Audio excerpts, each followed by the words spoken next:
Sharpe's Revenge by Bernard Cornwell, Part 1. Prologue. Major Richard Sharpe had made every preparation for his own death.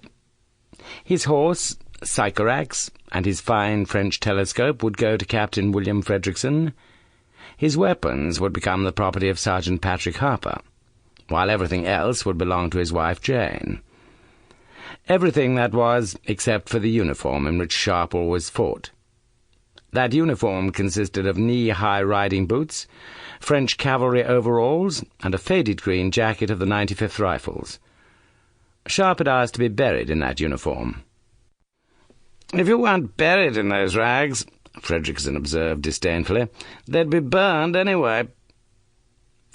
It was true that the leather boots had been deeply scarred by knives, bayonets, and sabres, and that the overalls were so patched with brown homespun that they looked more like a ploughman's cast-off breeches than the plundered uniform of a chasseur colonel of Napoleon's Imperial Guard, and that the green jacket was so faded and threadbare that even a moth could not have made a decent meal from it.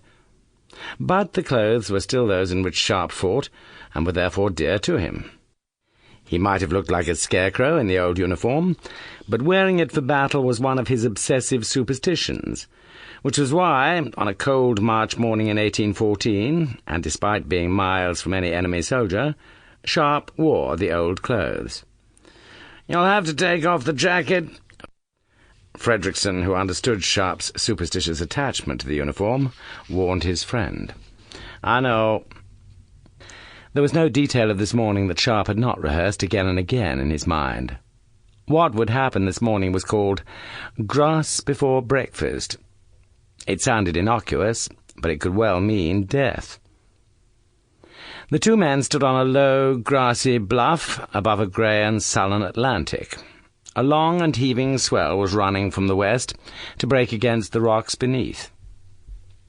To the north of the bluff was the French port of Saint-Jean-de-Luz, that was crammed with merchant shipping and fishing boats, while in the harbour's outer roads a small Royal Navy flotilla lay at anchor.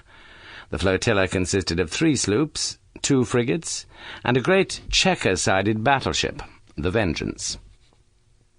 It was a shivering dawn, yet spring was coming, and with the spring would come a resurgence of battle. The Emperor Napoleon had refused the peace terms offered by his enemies, so now the French armies would have to fight to defend their homeland. Their enemies were now all Europe. Sample complete. Ready to continue?